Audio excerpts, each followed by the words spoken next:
Ladies and gentlemen, the old era of NXT is officially over. The black and gold is dead. The rainbow Nickelodeon type colors are in. NXT 2.0 is officially the new hottest brand in all of sports entertainment, and I love every single bit of it. You know who I am. I'm Picasso. Jesus. I'm the Pachatek. Phillip Antoine. I'm joined by Brandon Tanguma. And we traded up. Brian Tronic's not here, but we got Baby Huey. Yes, sir. Yes, sir. What's going on, guys? What's going on? Baby Huey back on the Bulletcast since God knows how long. I know it's been a minute. I think you were on our end of year show last year. I think that was the last time you were here. Oh, that's right. Yeah. We're coming up on 365 days, man. I was going to say something, but I won't say anything. I don't want to. No, say it. Please say it. I think some people on that panel are still giving off their top 10 list from 2020. I'm kidding, people. I take offense to that. You're probably right. I'm kidding. It's just a joke. No, we spit facts here. Oh, you don't know how we do on the pay-per-view recaps. This is Bulletcast After Dark. Some things get said here. Oh man, I should have had a beer with me then right now to really let loose. Man, have a Hennessy and Four Loko mixture. What?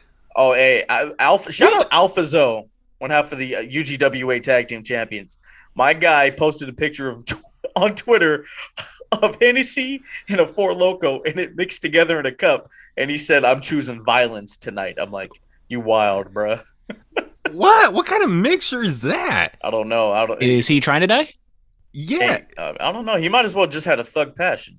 Is that what the young kids drink today? No, no young kid is drinking Four Loko.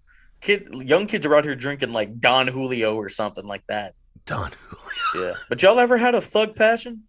It's bro. Okay, no, you grew up in the '90s, remember? Huh? Yeah, I did grow up in the '90s. I mean, do you remember Zima? Oh, of course I do. It was Thug Passion it's Alizé and champagne together. And then you ever had an Incredible Hulk? No, I like the movie though. It's what is Incredible? It's like I think that's Hennessy and Hypnotic together. What are these weird Hypnotic? Good times. Oh, you got a Hypnotic story? Oh, now you have to tell. Well, that's just the thing that we drink after prom, because that's what the girls wanted to drink. I didn't go to prom. I didn't go to prom either. All right, man. Yeah. Yeah. I mean, I wasn't going to spend all that money on a party to be with a whole bunch of people I didn't even really like. Exactly. That was my philosophy as well. It's like, why am I going to spend all this money and listen to music I don't care for, and the majority of these people I don't care for as well. My grandma save my money. My grandma was really trying to get me to go to prom in my class trip. I'm like, you really want to spend all this money? I'm doing you a favor. I'm saving you like a bag or two. You know what I'm saying? Yeah. Jesus Christ. Oh man, we're gonna talk about NXT War Games. Brandon, it's not NXT Takeover. There's no more takeovers now. I said NXT War Games. No, you said Takeover. I said NXT War Games. I said 10 War Games. Exactly. Because Takeover is dead. I don't want to have to Black mute and Gold you is again, dead. bruh. Man, I was in a good mood. Like, I was so happy, Phillip. I got the text from you saying, hey, you want to record tonight? I was like, absolutely. And then, man, you guys just really were beating in my head that, yeah, the golden and yellow era. Golden yellow. Black and yellow. Is it black and yellow or black and gold? Both. They're both. I mean, it was like black and yellow. And then, like, in the last year, it was like they upgraded to gold. Oh. Right? You know, some of the logos and stuff like that. But anyway, nonetheless, what I'm getting at is, like, you guys saying it's dead, and really tonight was all about that. I think tonight was just about the symbolism of, yeah, it's a war, it's a battle, and the new era took over and won. And so, yeah, the old era is officially dead now. So, man, it's kind of a sad night, bittersweet. I mean, there was a lot of things I liked, but then also it was kind of a sad, realization after the main event was over. It's like, yeah, man, it's done. So. I understand. Brandon, Phillip. What happened on NXT War Games 2021? Well, there's matches. There's 2 War Games matches, but this show kicked off. It took place in the Performance Center. Commentators Vic Joseph, Wade Barron, and her last show ever. No more black and gold. and no more Beth Phoenix. Beth Phoenix, this was her last night on commentary. I don't know if they're going to get another third person, but any thoughts on Beth Phoenix, her commentary career seemingly coming to an end? I mean, I think she deserves another Hall of Fame ring. I think she deserves another one. I think she deserves another one. I mean, not like me, you know. I mean, I'm up there, you know. But I mean, Beth, how long was she there? 2 years? 2.5 years. That's a long time. Because on her Instagram post, she said like she was there for 3 years. And I was like, what? 3 years? I looked it up, and it was May, roughly of 2018. Wait. Okay. Yeah, 2018. Time really flies. Feels like she just got there. Hey, but she wants to spend more time with the girls and her husband. So shout out to her. Congratulations, Beth, on a job well done. She added to it. I felt like having different octaves and commentary or whatnot. But shout out Beth Phoenix. Shout out Beth Phoenix. You coming for her job, Phillip? I mean, you know what? If they need me. I just in my contract, I have to still be able to do GSW and Ugwa, Okay. It seems like, I mean, they don't do that for any of the wrestlers, but I think they might make an exception for you. Of course. Well, I mean, why would they? Like, I know. I'll talk to Trips and Sean. You know. We all know Trips late doesn't have any power anymore. What do you mean? Get well soon, Hunter. Is he still recovering? Do we know this? Is he still recovering? Dave Meltzer said it was very, very, very, very. Why are you listening like 4 to him? varies. I don't listen to him. I just read quotes. What? Don't waste your time with he that. He used 4 varies. That means it's a very, very, very, very serious. It's okay. Anyways, let's actually talk about the matches and the show that happened. Yeah, we started with the War Games match, women's War Games match. The random combination of baby faces: Raquel Gonzalez, Io Shirai, Cora Jade, and Kaylee Ray taking on Dakota Kai and Toxic Attraction, Mandy Rhodes, Gigi Dolan, and JC Jane. This match goes 31 minutes, 22 seconds. Not the heel, this is more a traditional heel babyface matchup compared to the main event, but yet the babyfaces had the advantage in this one. And I guess it paid off in the end because the babyfaces did win. Cora Jade pins JC Jane, say that 5 times fast, to win. Do it. Cora J, JC Jane, Cora J, JC Jane, Cora J, JC Jane, Cora J, JC Jane. That's like 3 or 4. That's good enough for me. Baby Huey, thoughts on the match that kicked off War Games? The women's. Yeah, no, I was gonna say I really, as far as like the setup, the whole it was inside the Performance Center once again. So I don't know. For me, looking ahead to NXT 2.0, this new era that they're getting into, I wonder if they're ever going to go touring and do these bigger pay-per-views at different locations. I hope so at some point.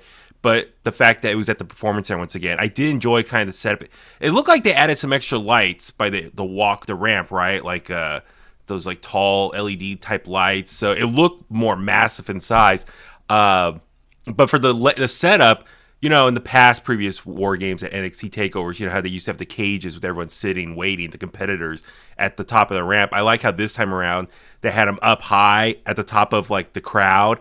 And so every time one side was, their turn, I like how they had the flashing lights, and it was okay, it's this side's turn, and then the competitor would come out and have to walk through the crowd. So I thought that was kind of a nice little touch. It's going into battle, they got to walk through the crowd and get amped up. So that was cool. But the match itself, kudos to them. I thought it was awesome. I was a little concerned about this match because, there's a lot more green talent in this one, and this is a very high stakes match as far as what the violence goes. And remember, was it Halloween Havoc, right? They had the ladder match, and that match came off very sloppy and a lot of botches and stuff. So I was kind of worried we're going to maybe have some of that again in this one. No, not as much. No, this one was a much better match. Credit to, they had a lot more, I think, experienced people in this match. But yeah, it was definitely Cora Jade's coming out party as probably the next big baby face that they're going to be pushing here. But I really did enjoy it. And Kaylee Ray as well. I like her strategy. She was the first one in, and she threw the baseball bat right with in the ring with her as well. So I really enjoyed this match. So it's, and I don't know if we want to get some of the other story beats in there. But no, overall, my initial takeaway is I really did enjoy it. Yeah, I mean, I enjoyed the match too. I pretty much agree with everything you said. The talent, there was some green talent, some experienced talent, and the story, I think it was kind of thrown off a little bit because of the baby faces getting the advantage. And I mean, both the War Games matches honestly didn't have like a super strong story that really needed War Games, but it's December, so it's War Games time. And as you said, it was the Cora Jade show for the most part. She gets the big spot. There's always the one spot where someone jumps off the top of the cage, and it was her. She does a swanton through a table, and she sold it, or at least I thought she legitimately like popped her shoulder out, dislocated it because she was crying. She was holding her arm. And the way they shot it is you couldn't exactly see how she landed, and she did kind of land kind of high. So in actuality, and they never showed another angle. So the angle they had looked really good because it looked pretty nasty. And then Io, quote unquote, popped it back into socket. And then, I mean, when she did that, it kind of was like, okay, then it was a work. And then she was pretty much selling it. Didn't do too much throughout the entirety of the match, but they were, kind of using her as being sympathetic, and she gutted through it at the very end, getting the roll up pin. I liked it. Overall, Phillip, what'd you think? I thought it was good. She actually popped her elbow out of socket. What are you talking about? That happened. Her shoulder, not elbow. Elbow, shoulder. Yeah. Look, I'm kind of concussed. I'm sorry. Have you ever popped your shoulder out? I have. It is painful, and I popped it back in myself in a game. Yeah. It wasn't my it was in my shoulder region. It was like something that like popped out in a match I had, and like I let it sit like that for like 4.5 years, and I got it fixed like a couple of years ago. Yeah. It didn't feel painful or anything, but no, I thought the match was cool. Mandy Rose leading her group.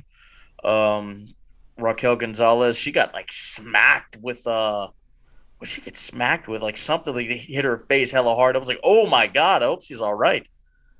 Yeah, no, there were some cool spots. Io being Io and doing a moonsault off of something high. Good stuff. I liked how Raquel Gonzalez made Dakota Kai into Oscar the Grouch, put her in the garbage can and threw her. That was pretty cool. And then also, I mean, the thing as well for this match, I like how Kaylee Ray and Dakota Kai started this. As far as Dakota Kai has a lot of experience doing War Games matches. Kaylee Ray is like the big, upgrade or a call up from NXT UK, and she was such a badass over there. So as far as getting these two stars to start the match, I think that was a great way to set the tone. But yeah, this match was really about just Cora Jade and setting her up with her toughness. Yeah, I too, I thought when she fell off top of the cage, the way she landed, I was like, oh, she really looked like hurt her shoulder. But then when the refs or no one threw up like the X sign, I was like, okay, this is some sort of a work. And then when Io Shirai actually popped it back in for her, I was like, and they still didn't take her out. I was like, okay, yeah, it's a work here at this point. She did an amazing job selling that injury. And then, but Toxic Attraction, it was really amazing. How about you guys? You noticed Gigi Dolan, like the crowd was really into her or all Toxic Attraction, which was kind of interesting. I don't know. Did you guys really kind of see how the crowd was into the heels in this match? I did notice that. I think that was a trend throughout the entirety of the show that the crowd did not exactly go along with what I think NXT was trying to sell them. Exactly. But no, Cora Jade, she still looks strong. Kaylee Ray at one point looked like she was going to come at her with the kendo stick and then hit someone and then threw it at her and use it like, go defend yourself.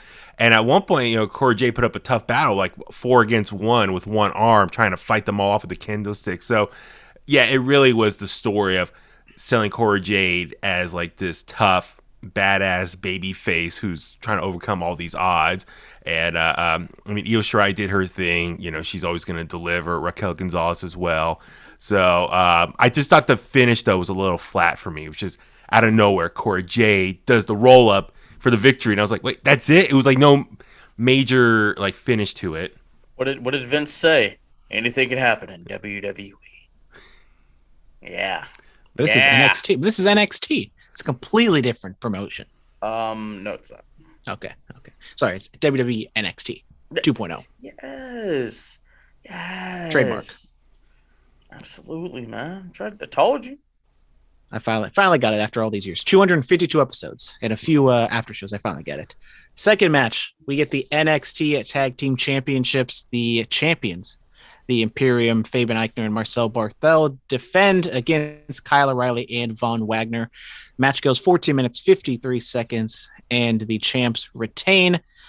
Kyle O'Reilly gets pinned in this one. Von Wagner is about to hit him from behind, but Kyle O'Reilly ducks it and throws up the Yui and some crotch chops, and he gets all Bret Hart Survivor Series 97 out here. He's getting, he's leaving the promotion, brother. He's, doing the things he's not supposed to be doing. So edgy. He screwed himself. He lost the match. Just like Bret. Marcel with a beautiful moonsault. It was absolutely fantastic. I loved it. They really had me believe that Kyle O'Reilly and Von Wagner were gonna walk out of here as the tag team champions, but it didn't happen. Yeah. Like the guillotine spots. They did the whole arm lift, and then was like, no, I'm not done yet. It's excellent tag team wrestling by Imperium. Huey, you've done a great job with those guys. Absolutely. I've taught them well how to do chops. They got to do more chops in the matches, though. That's one thing I'm going to talk to them in the locker room about. It's like, come on, you guys. You got to... No, wait, that's not... I was about to say, what accent is that? Do Arnold. Yeah, you guys got to do more chops in the ring and hit them hard. Right? Yeah. Get into the chopper. It's not a tool. Brandon, now you have to do an Arnold. Come on. Well, you guys took the big Arnold sayings. Well, you can hasta la vista, baby. Yeah, you can do it again. Just say it. Say chopper. It's not the Tuma.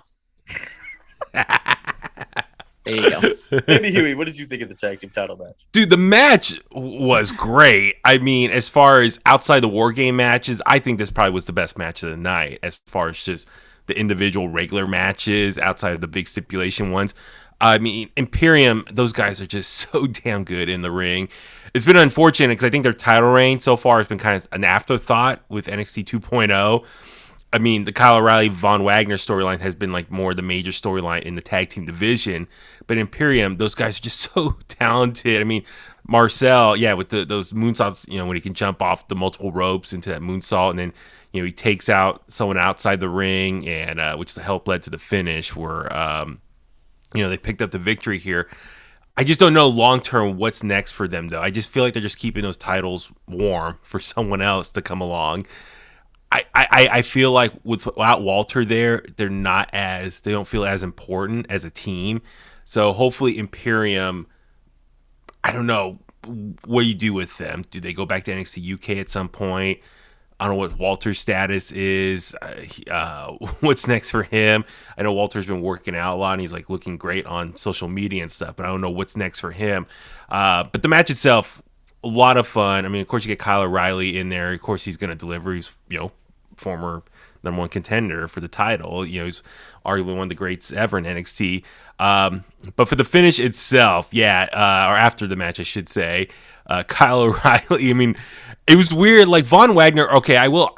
One thing I do want to add, I know is observation wise, you watch him in the match, and when things kind of start breaking down, get a little out of control, he does get lost. Like I think if the match is choreographed and he knows where he needs to be, he does a fine job doing what he needs to do to tell the story. But if the match gets a little out of control, breaks down, you gotta kind of do a little more improv, he does look a little bit lost. Like there's a couple times he would stall and then starts running to the ropes and whatnot. I mean, I think for him it's just more reps in the ring, more matches under his belt to get better.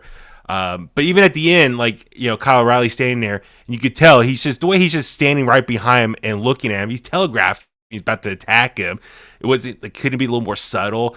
But anyway, he starts running with like a clothesline. Kyle ducks and beats the crap out of him, and then he does. The crowd it was cool. The crowd was saying thank you, Kyle. So it's a pretty smart crowd, knowing that it looks like this was Kyle O'Reilly's last match, now we know there's going to be one more match this coming Tuesday, but they were saying thank you to him, and then Von Wagner attacks him. But it was cool seeing him beat him up, do the Undisputed Era hand gesture, the hand signal, and then does the crotch chop, says, "This is a brotherhood," and then walks away. So I'm like, I don't know, part of me was like, it's cool. He acknowledges, he is part of the black and gold era of NXT, and acknowledging his most popular time in that brand was with Undisputed Era. But, playing devil's advocate, you had this great storyline of them breaking up and all those matches he had with Adam Cole. and all of a sudden he's like, he loves Undisputed Era still. I don't know. I don't know what you guys think about that. I'm gonna put it to you like this. I mean, the whole Adam Cole thing. They told that story. Adam, he stayed longer, to finish out the story, whatever. After that's done, Kyle O'Reilly just didn't feel as important. Like that story was designed to make Kyle O'Reilly the next guy in NXT, which theoretically they should have went with him as the NXT champion in this new era. Honestly, to make him feel important, but they didn't do that. Yeah, when you're going up against the most popular guy in the company, Adam Cole, it's going to be hard for you to get yourself over. No matter how much. I'm just saying. There was nobody. There was barely anybody there. There's fans there. Fans were there. Yeah, but my whole point is they were hanging from the rafters. Supposed to be the guy, and he's not the guy. Kyle O'Reilly. Talking about Kyle O'Reilly. Yeah. I mean, Brandon, this is your favorite term. He's a B+. Hey, as someone who was, driving the Kyle O'Reilly bandwagon, as someone who is a B+ player, you would know. Exactly. Just get by, get your passing grades, just graduate, get that piece of paper, and get out of here. What? That's terrible advice. Look, you want to be, if you just want to get by, that's getting a C. But getting a B+, hey, you get some kudos, maybe get some kudos. Money. If you're in the wrestling business, you should want to be the guy wherever you are. I mean, if everyone's the guy, no one could be the guy. I mean, who's really the guy in NXT? Braun Breaker, duh. He doesn't have he's a hot act. I mean, he'll be the guy once he gets the championship. Winning the championship is to solidify already. You're the guy. You're the guy we're gonna run with. I mean, we all know it's Mandy. Well, she's the girl of her division. Like she's running the division. So yeah. But Kyle is not the guy.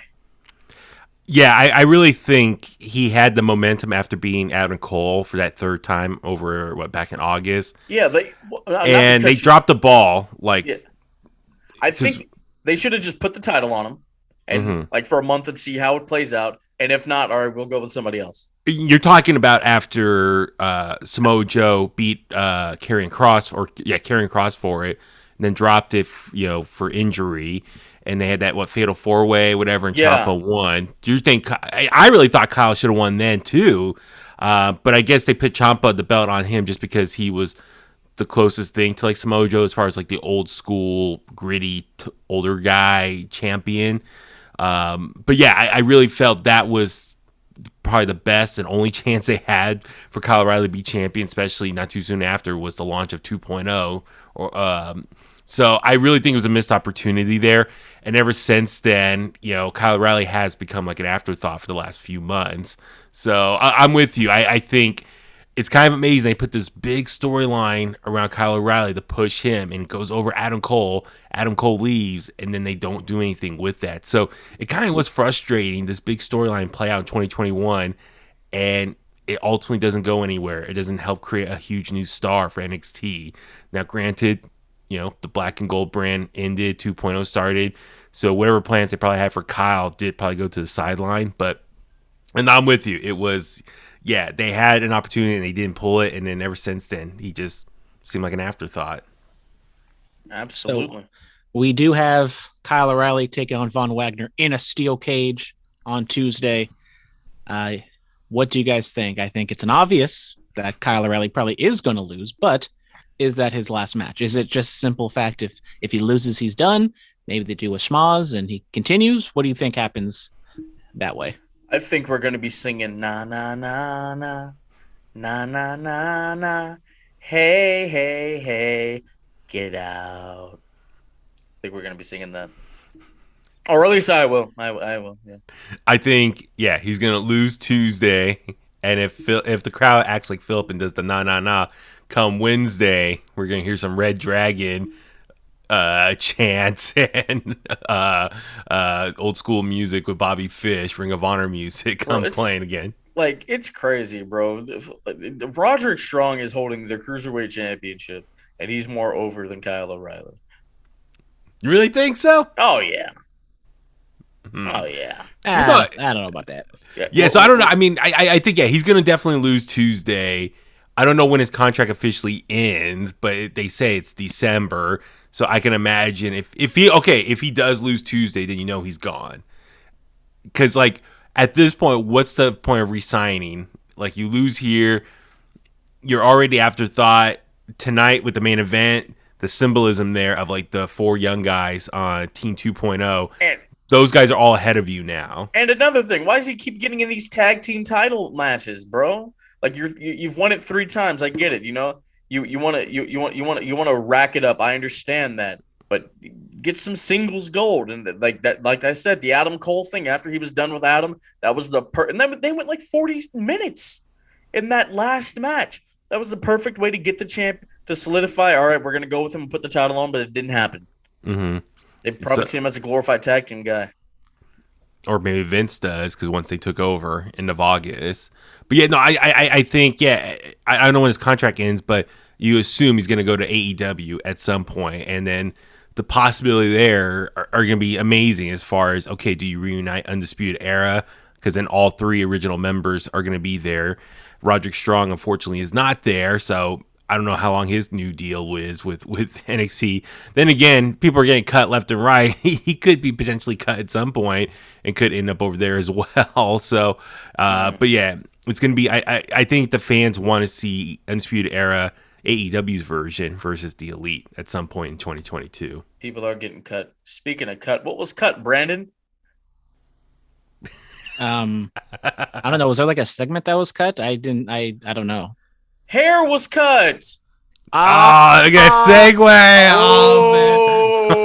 I get it. I thought you were talking about the jacket guy. Come on, guys. I thought that's what you're talking about. Did you not watch the show? Did you not watch the show? I watched the show. Come on, man. It's been a long day, man. I couldn't connect the dots properly. I'm sorry to the Bulletcast Nation. Is it Nation? Universe. It's the universe. That's right. Yes. Yeah. Because I am the Bulletcast Heritage Universal Champion. Still reigning, man. Yeah, Brandon, you noticed that as soon as he won, wink, the last one, what do you mean? he immediately took his ball home. It's like, all right, no more picks ever again. I put out the video and told you guys this was happening. The moment I got the championship back, there would be no more. But I gave you guys the opportunity to bring it back into existence, but you guys didn't do it. You guys didn't do it. Hi. I lost my smile. What do you mean? That's not how it went. Let me put some water on my face real quick before I start this video. Hey, I was crying real tears. Dude, Brandon, I'm with you. By the way, I listened to that episode, Brandon. I want to give props to Brandon for calling you out. For all that Impact, like 2 days before, we're going to do picks for Impact Wrestling, that pay-per-view. Like, what? None of us watch it on a regular basis. Hey, why are you picking a pay-per-view? I watched Impact. Yesterday, I watched Impact for the first time in like 3 years. I'm back on Impact. NXT no more. It's all about Impact now. I kind of want to watch it now because Jonah is there now. Tsunami. God, what's the guy that got cut? We're looking for Bronson Reed. Bronson Reed, yes. No, but like I think they're starting to pick up some good people now I want to check out. But no, seriously, Phillip, you make this pay-per-view, and like I've been holding this in for the last couple months now, if you couldn't tell already. I don't know. But yeah, you're like, we're gonna make picks. I was like, what? Why are we making picks? None of us watch this. Because I have no idea what to predict here. Just because I know what's good with Impact.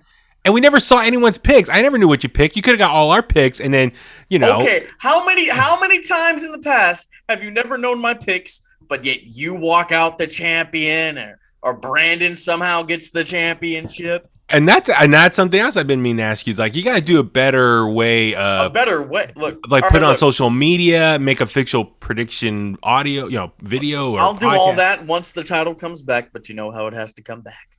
I'll just buy my own title. That's what you did. Whoa! The current Bulletcast championship was gifted to me. Okay. How dare you? And people think I'm a bad guy. I'm not a bad. Baby Huey's the real bad guy. There you go. I'm the Okay, real bad guy. We're not doing the Scott Hall. There you go. Let's go. Let's talk about the hair versus hair match, please. So just like Phillip, I'm gonna hijack this podcast like the in Nitro Bulletcast '96. championship out of here. We're gonna talk that. about hair versus hair. Cameron Grimes and Trevor Duke Lee. Hudson. As a member of the Trevor Lee fan club, you can't say that name. Why not? Because his name is Cameron Grimes. Okay. Currently, the Trevor Lee fan club is on hiatus. It is. Might never come back, but we still have a P.O. box. So. Yeah. How's Cameron Grimes' buddy doing? He's my buddy, too. I don't know if you guys know this, but $1 Million Man was on this show. Yeah. Great camera work, by the way. Do we know how Ted's doing? I saw him on a poster for an indie show, or I don't know if it was an indie show, but it was like some sort of holiday thing, sort of holiday get together. I'll have to hit up Ted and see if he's all right. Okay. Yeah. Anyways, he was on In the Click too. Great show, by the way. Great show. Oh yeah, he was on there. That's right. Yeah. How did you forget? I'm sorry. I was thinking, wait, when was he on? Oh yeah, at SummerSlam. I'm sorry. It's been a long. It's the end of the year, man. This is like the busiest time of me work wise. So like my mental, it's winding down, man. I can't wait for Christmas break. Absolutely. Sorry, keep going. Sorry. Anyways, Cameron Grimes takes on Duke Hudson in a hair versus hair match, and Cameron Grimes actually gets the win. 10 minutes 24 seconds. We had a roll up in this one, a straightforward one-on-one, no interference whatsoever. This was the only one of the match. Yes, there was another one-on-one match later, but this was a true wrestling match. They did the grapples, and Cameron Grimes gets the win. He almost was going to get his head shaved because Duke Hudson couldn't take the loss like a real man, but no, he got knocked out, shaved his head a little bit, and so looks like we're still getting a new look Cameron Grimes with the shaved beard, but Duke Hudson getting the buzz cut. Baby Huey, what'd you think? I was gonna say, at the end of the day, they both got haircuts at one point or the other. Cameron Grimes, he's not as long hair. It definitely got a few inches off, and his beard's much shorter. So we got kind of a cleaner look of him anyway. But the match itself was fine. I was really surprised. If you look at it, how short these other matches were. If that was another example of the end of the black and gold era, takeovers, they would have 15, 20-minute matches. This match was not even 10.5 minutes long. So it really shows they're like going with the shorter matches that you would see on a WWE pay-per-view or WWE TV length. But, good. I mean, the match was fine. These type of hair versus hair matches, most of the time, the heel always loses because you want to see the heel get their hair cut. I mean, that's the majority of the time. Best example is when what, Phillip? I was just gonna say, what's your favorite hair versus hair match? Well, the one that Stone Cold Steve Austin was the special referee for was the Battle of the Billionaires, right? Trump versus Vince McMahon. I'd say Molly Holly versus Victoria, WrestleMania 20. Oh, that's right. Okay. My favorite is the one that hasn't happened yet. It's Bryan Danielson when he goes down to Mexico for a hair versus mask match. He definitely is going to do. Oh, yeah, that's right. Didn't Gina Hernandez do one as well back in the 80s? Let me see. He probably did. Yeah. He probably did. Anyways, this hair versus hair match was a decent match. It was more of like a kind of come down match. Not that the tag team match was, high flying or anything like that, but it was there. Come down? Yeah, it's Bulletcast After Dark, Phillip. Okay. Anyways, this was the only match where there was like a true babyface and heel dynamic where everyone was on the right track. Everyone liked Cameron Grimes. Everyone hated Duke Hudson. So there's a positive in that front. I don't know where they really go from here, where Cameron Grimes goes. I mean, I like Cameron Grimes, obviously. Duke Hudson, I mean, he plays poker. That's pretty much all we really know about him. So that's going to be interesting. I think Cameron Grimes, dude, has charisma, such a underdog like vibe to him. Baby Huey, you forgot one thing. He's short. I know, that's the thing. It's like, I'm curious. Like, I think he should go to the main roster, Raw or SmackDown. I think he could be a lot of fun. I think the bigger audience would love him if, of course, booked right and creative's all in his favor. But I'm just curious what's next for him. And there's a lot of people on this card. Like, what's next for them moving forward? And that maybe it could be a separate discussion about that. Duke Hudson, though, that guy, like, you look at him, he has a face you just want to punch. You ever notice that? Like, there's people out there who have punchable faces. Absolutely. Like, Kenny Omega has a punchable face. Yeah, absolutely. Yeah, that's true. Yeah. Yeah. But Duke Hudson, I kind of noticed, they didn't fully shave his whole head off, but they got a good chunk of it there. And I was looking, I was like, oh, he kind of looks, some guys look like scarier, more intimidating with like a buzz cut. Maybe that can play in his favor. Maybe he can kind of come off more like anger. Maybe he's like, screw this poker gimmick and just goes on a more mean tear after. All right. Great question. Great question. Who has the most punchable face in wrestling today? Adam Thornstowe. Bro, what is this? I think you like him. I really do. You keep talking about him. I mean, I used to like him. He used to be one of my favorite indie guys, but Yeah, You're talking about anywhere in pro wrestling. Yeah, but what happened? What happened, Brandon? he threw a little temper tantrum online, and then he almost got me expelled from school. No big deal. Why was that? Because he said that I misquoted him, even though I didn't misquote him.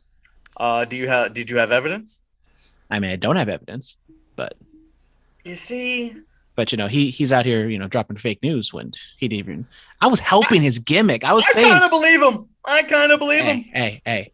I said that he was scared to be quoted that he cusses in front of kids. What a badass he is. Oh my God. He's so cool. Okay, Baby Huey, most punchable face in wrestling. I mean, I to my mind is MJF. You look, obviously, just with his whole gimmick and everything. I'm trying to think outside of that though. Because I mean, the heels. It's like I'm trying to think of like the heels because that's obviously the easier answer. Is like someone with the heel. Seth Rollins when he does a stupid laugh. Yeah. What do you mean? That's true. Yeah. When he goes, yeah, that's what good do you punchable mean? face. That laugh is great. How about? I'm trying to think someone from Impact or NWA. Man. Oh my God, I gotta think about this some more. That should be a good social media question. What's the most punchable face? Someone you look at and you just want to punch. Phillip, we're bringing back the top 5 lists. Oh, Matt Riddle. Bringing those left. Matt Riddle, hands down. What? No. I'm gonna punch that dude in the face. Happy Corbin. Hey, whoa. Or Madcap. Madcap. Whoa. We don't talk. I like those guys. Okay? I like them. I think they're great. I think they're fantastic. But for the hair versus hair match, it was fine. It served its purpose. Cameron Grimes got the win. Another big, finally got a win under himself. But yeah, moving forward, where does he go from here? I mean, does he go after a title? Like, he's gone after the North American Championship before. Does he go after the World Title or NXT Championship? I don't know what he do with Cameron Grimes. You know where he's going. To the moon. Wow, I walked into that one. I see him. If Sami Zayn does leave, I just see him as a plug-in for Sami Zayn. He'll just do the same exact thing. Get beat up that's by Brock great. Lesnar. Yeah, pretty much. Get smashed by Roman in 16 seconds. Yep. Oh God. It was the Cruiserweight Championship. Mr. Joe Gacy, who I think is an absolute gem. I want to interview Joe Gacy. That's my dream interview now. He went up against a champion, Roderick Strong, of Diamond Mine. What did Joe Gacy say he would rename the Cruiserweight Championship? The all-inclusive championship. You know what? I kind of wanted them to do it. I wanted them to pull the trigger. That was the rumor earlier this week that the NXT Cruiserweight Championship was going to go away and they were going to rebrand it somehow into what? I don't know, like an open weight championship or something. Why not? New Japan has one. Why not? I mean, I guess it makes sense because they don't really have a cruiserweight division anymore. They let go of all those guys, so there's nothing there. So I guess, but keep Gargano around and throw him in there. Where all Triple H's top stars go, the cruiserweight division. Man, yeah. I thought it was a cool match. Gacy without the shirt, I was like, oh, this is different. This is different. His handspring lariat, I think, is fantastic. Okay. Harlan out there ringside just staring. Yeah, it's like I want that storyline to progress. Like, what is the point of this? Is he just a bodyguard? Is he like a cult follower? Where is this going? What's the point of this? What's his existence doing there? Like, we don't know much about him. I think he's just his sheep. And then he picked up Ivy Niles at one point, and she ran away. So it's like, all right, it was a fine match. Like Roderick Strong, come on, he's arguably one of the best workhorses in all of WWE. You know, did his thing. Joe Gacy, cool, get him a spot to shine. I think for a lot of people, they were based on those reports earlier in the week about the title being rebranded. I think a lot of people were surprised to see Roderick Strong win here, and the NXT Cruiserweight Championship lives another day for right now. So it was fine. Match clocks in at 8 minutes 27 seconds. Yes, Roderick Strong wins. I thought the match was it was okay. Maybe like a little sloppy at times. I think they could have done better. Maybe if they, I don't know, they tried. They had the opportunity to have a better match, but where it was fine. In the main event, we had the final War Games match, the men's War Games match between Team 2.0, Braun Breaker, Carmelo Hayes, Grayson Waller, and Tony D'Angelo, with Trick Williams just chilling on the side. They took on the Black and Gold brand, Tommaso Ciampa, Johnny Gargano, Pete Dunne, and LA Knight. You know what that means?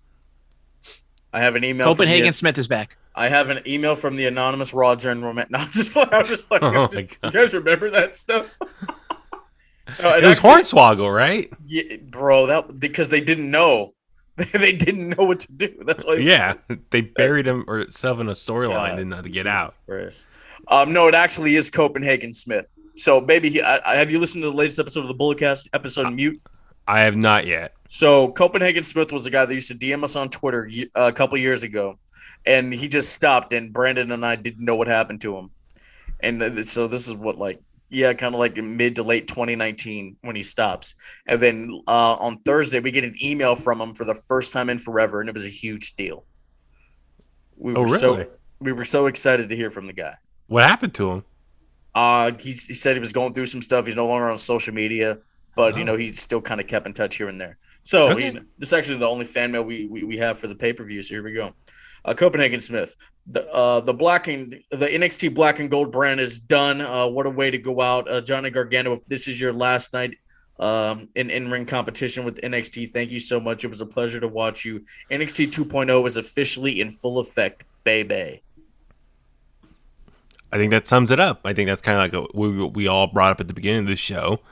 This match, like the symbolism, the body language, how to play it out, it really served as a way to really end the black and yellow era of NXT.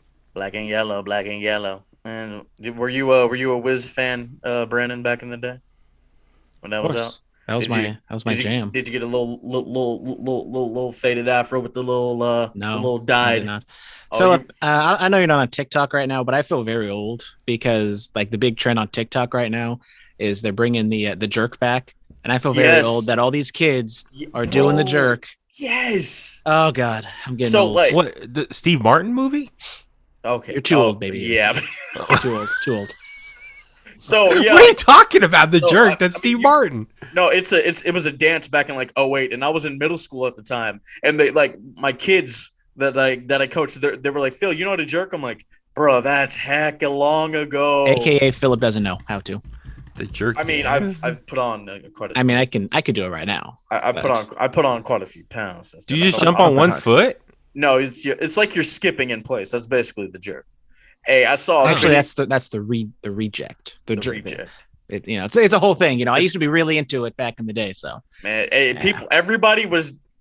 Pause. It's after dark. Everybody was jerking, bro. everybody was jerking. I was jerking. My friends were jerking. I know. You're a jerk. I know. You're a jerk. I know. We was it, man. That's what we would do at lunch. Baby Huey, what you know about the cat daddy? You know the cat daddy?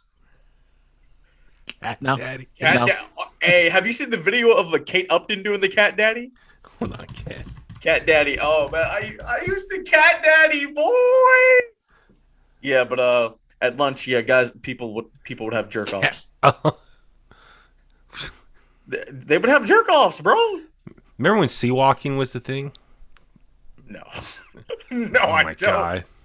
Oh my. Brandon, did you have any jerk offs back in the day? We had a lot of jerk offs pretty much every time at lunch. How long they go for? Well, we're a little younger, so they didn't go too long, but kind of the more we did it, the longer it lasted. The more Okay, we kind of got used to it. So you build some stamina, Yes, your absolutely. tolerance. Yeah, Yeah. okay. That's good. Because Good jerking really like can hurt your lungs and Yeah. the stamina and everything like that. So we had to get our cardiovascular up. Baby Hugh, this is a real question. Do you know how to whip a nene? That's recent. That's like 2016. That's real recent. I was coaching basketball then in high school, or a high school team. Hold on. So you should know. Yeah. Yeah. You know, Brandon, I think we should make a video of teaching Baby Huey all the old dances. Like the stuff we grew up with. Yes, all these 10-year-old dances that apparently now are just too old that all these kids are dancing to.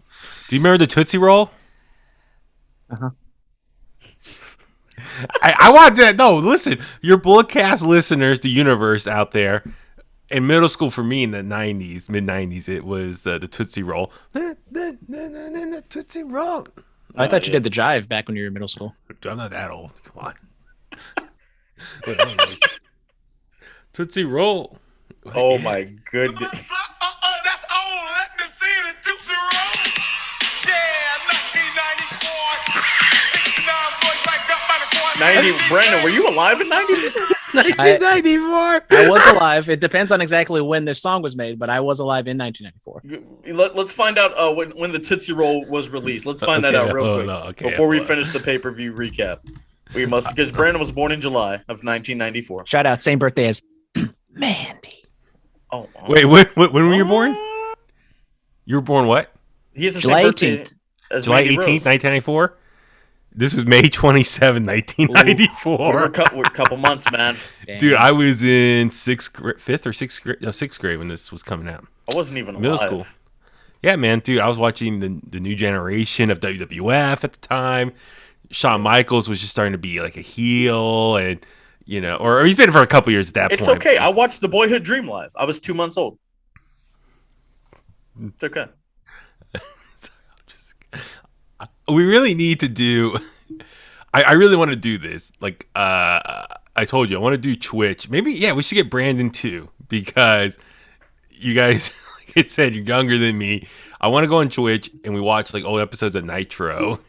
Like, because I watch all those live, So but just hey, bro, just get your guys' interpretation of what was like arguably the greatest era of pro wrestling. Oh no, it's definitely Ruthless Aggression. No, it's not. They made a whole doc. What do you mean? Ruthless Aggression. I mean, if it wasn't for the Katie Vick thing, I wouldn't be here right now. You see, and that was Ruthless Aggression.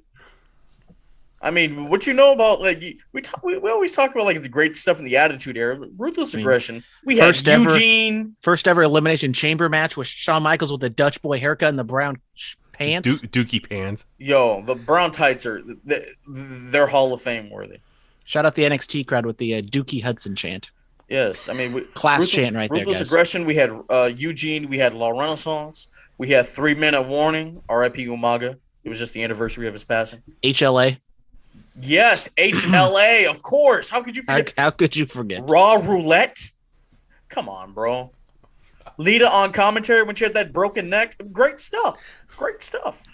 Snitsky punting a baby. Man, Snitsky. You said Snitsky. Gene Snooki? Snitsky, bro. Hey, Gene Snitsky was underrated. Snooki undefeated at WrestleMania. Greatest streak ever. Best winning percentage in WrestleMania history. RVD's undefeated at WrestleMania. Exactly. RVD and Snooki, two of the greatest WrestleMania performances So is ever. Michael Cole. Which, by the way, RVD, you think he is the MSK guy that they're going after? Bro, I could see it.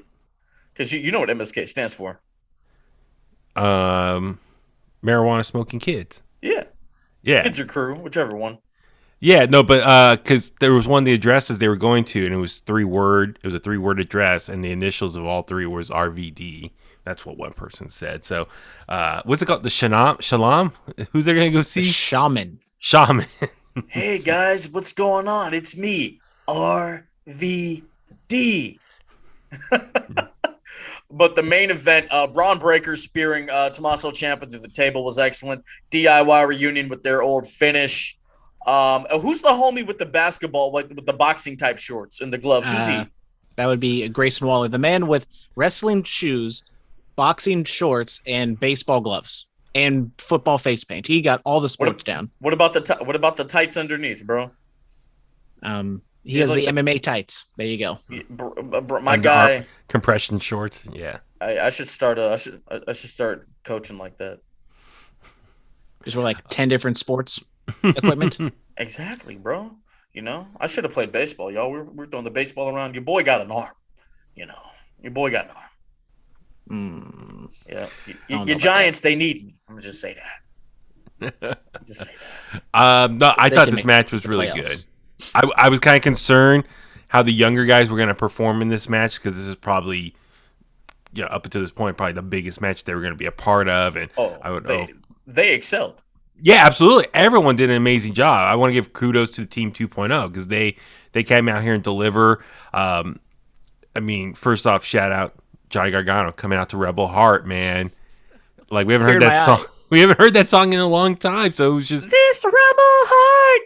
And his ring gear, it was like a collage of all his takeover gear combined. I know they're gone, but Johnny, but this was Johnny Takeover tonight. I know takeovers are gone, but he was Johnny Takeover tonight. Yeah, absolutely. So it was very bittersweet because this, like I said, the symbolism there of Johnny Gargano was, him coming out like that with his old theme song and his ring gear. It just, based on that alone, it really looks like, okay, he's leaving. This is last night. He's taking it all in. Even on social media earlier today, him and Ciampa did an old school Glorious Bomb. I don't know if you guys saw that, the old Bobby Roode theme song. Oh, yeah. Yes, they posted that earlier. It's just the symbolism really seemed to show that this was his last match. He's been saying this was, he's never done a War Games match before. That's like the one thing he has not done in NXT, so it was a big deal for him. But let me ask you guys this. The fact that they kept beating on it so hard, like referencing that this could be his last night, you think that's just a big way to swerve and he's going to resign? I don't know. It's going to be very interesting to watch NXT 2.0. I think the viewership is going to increase to find out what's going to happen with both Kyle O'Reilly and Johnny Gargano. Yeah, I mean, when WWE kind of goes so heavy in one direction, my guard is always up that they're going to go the opposite way. I mean, even in their little pre-match, whatever, group meeting that they had, Johnny said, "Oh, this is my first War Games match and probably my last." Yeah. So, I mean, they're really like hammering it home, like over the head. So, I mean, as much as I would want him not to be in NXT, just because I think he can, not just AEW, I think he can do fantastic stuff anywhere, but maybe like, told NXT, like, look, I'm not going to sign with them for now. I'm going to take care of Candice. We're going to have the kid, maybe take a year off or something. And, they can part ways amicably. Or maybe he's just taking a break and then maybe he comes back. I don't know. Mm-hmm. Yeah. I mean, I think for him, it serves his best interest. Just take time off, see what the best offers are out there. Don't like re-sign right away. See what's available to him. So I just found out those contracts are up this coming week. Okay. So. And winter is coming. Could you imagine? Could you imagine? That'd be something. I don't know, man. But no, I thought Carmelo Hayes did an amazing job as well. He kicking off for his team. So him and Johnny had a great, back and forth. And then Johnny got busted open. His nose was bleeding, right? And then who came in after? Pete Dunne. I loved it. He was messing with Grayson Waller and was like trying to break his fingers through the cage. I thought that was an interesting variation of Pete Dunne, known for going after people's fingers like that, trying to break them.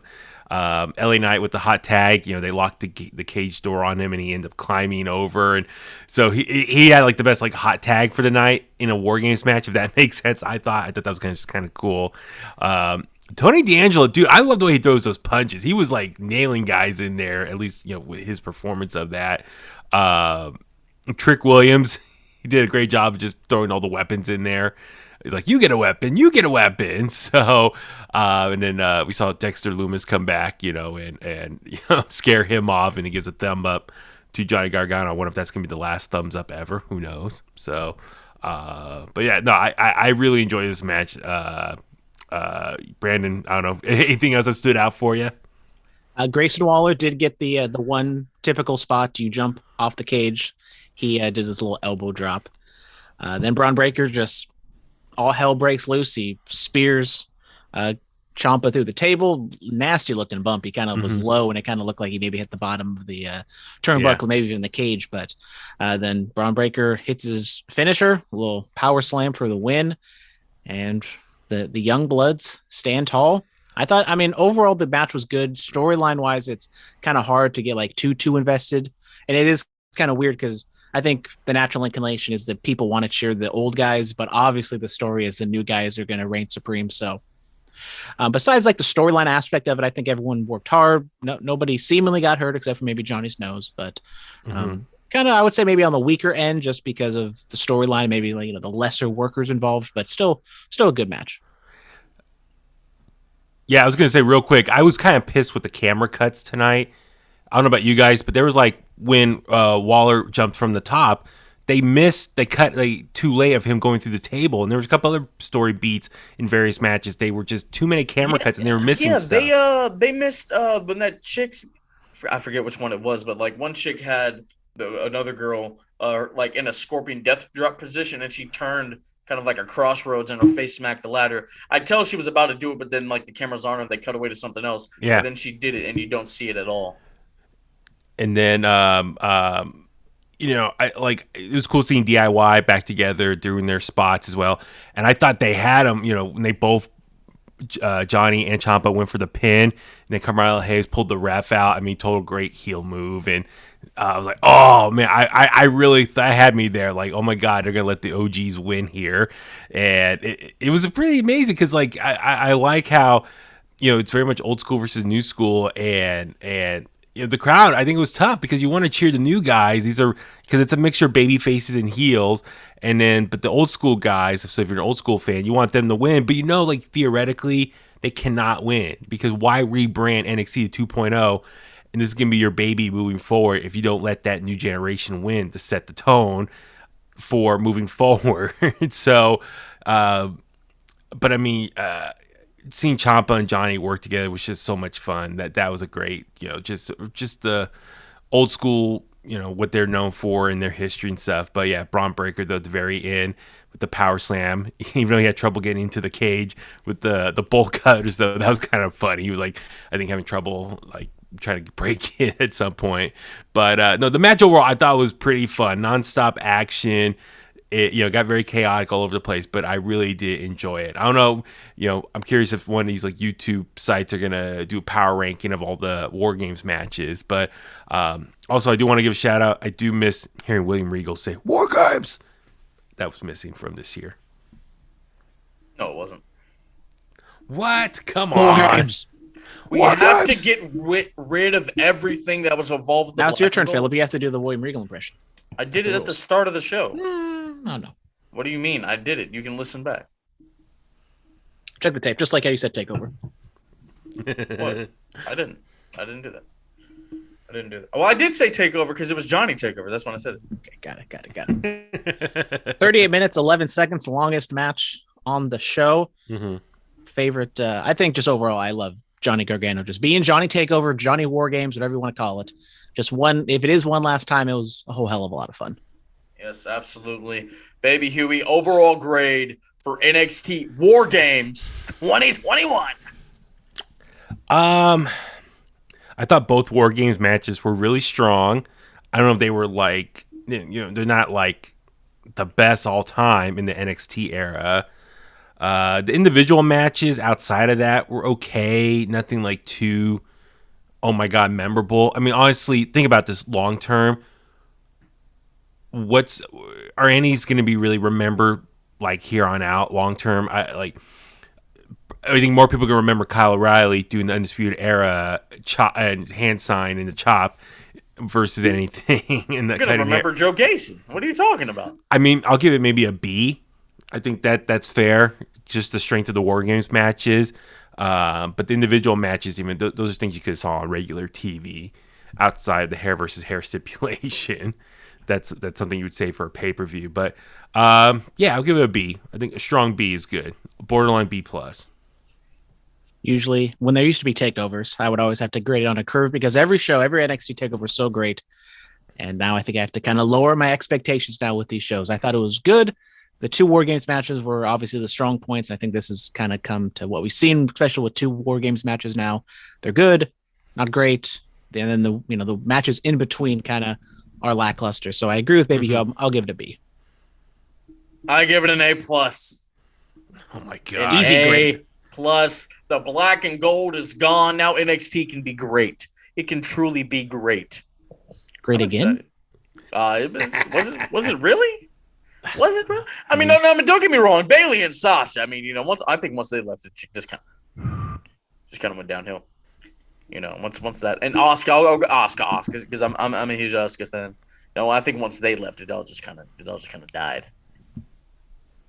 Yeah, honestly, I think the relay race NXT was better than the NXT we've seen in the past couple of years.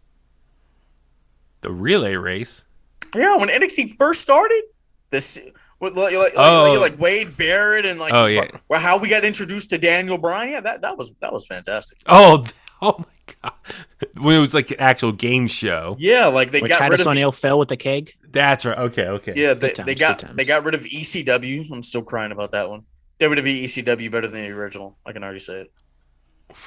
Damn. All right, I'm turning off the microphone What? I mean, look at the original ECW and look at WWE ECW. How many world champions did either show produce? The original won RVD when he won the WWE title. Look at WWE ECW. The Miz, Kofi Kingston, The Zombie, Christian. I mean, come on, man. CM Punk. Matt Hardy. He didn't win the WWE championship. Oh, I'm sorry. He held the ECW. Mark Henry, he jumped the ship, and that kind of elevated him. Bobby Lashley. Yeah, Bobby Lashley. See, come Big on, Show. man. Sorry. Well, Big Show had already won a world title. Yeah. See, come on, man. I remember that. I'm trying to tell you. Yeah. The zombie. So, no, I think we need a moment of silence remembering the black and gold era of NXT, because I really think if you tell the full story, if they ever do like a WWE Network special documentary, I know that's not really their thing anymore right now, is making documentaries, but if they do a thing looking back on NXT, I think this pay-per-view is going to be the end of that story. And we never got our NXT takeover here. We were supposed to have it that one time, and then the Saudis took it, and then it was a whole thing. You heard they're not doing DVDs anymore? Yeah, and Blu-rays. Yeah. As they should. Yeah, I mean, just what you call it, physical media just doesn't sell anymore. So why waste your money making that? Absolutely. Just encourage everyone, go to Peacock. So VHSs are coming back? Could you imagine? I mean, the jerk's back, Phillip. I mean, crazier things have happened. Crazier things have happened, man. I need to dust off my purple elastic skinny jeans. I was a Huey. Remember Jinko jeans? You guys remember that in the 90s? Yeah. It's all about the Jabot jeans. Jesus Christ. You guys remember Fubu? Yeah, I made a Fubu reference on the show. For us, by us. Yes, I used to rock Fubu. See, I'm hip. Okay. Yes, sir. Yes, sir. You know what's gonna come back, Brandon? Motorola razors and sidekicks. Dude, I had a razor. And LG chocolates. Bro, Blackberries. Hey, man. Sidekicks? My mom had a Blackberry, right? I thought I was the coolest kid. She used to let me take it to school because I didn't have a phone at the time, so she let me use her cell phone. I just called her on the house phone. Bro, I thought I thought I was pulling them girls with that Blackberry, boy. My mom would be like, "Who's girls' numbers?" I'm like, "Oh, that's none of your business, mama." Yeah, boy. Had to delete them text messages, boy. Your boy thought he was doing something back in the day. That's going to do it for us. I've got to get out of here. Yeah, if you haven't done so already, GSW High Voltage, go check out our Thanksgiving special. 4 great matches. 3 of them are championship matches. You don't want to miss it. Yeah, hopefully I will be at West Coast Pro on Friday. It's going to be an awesome card. Last show of the year. Street Fight, AJ Gray, Jacob Fatu, Big Oos. I see him at the table while I'm chilling with Roman, Yeah, the fight for the West Coast Pro title. Who do you think's going to win? You think Jacob should win? I think of course. That's Oos. That's Oos. That's Big bring Oos. it back. Bring it back to the West Coast like an official West Coast Bay Area native. Absolutely, man. Yeah, absolutely.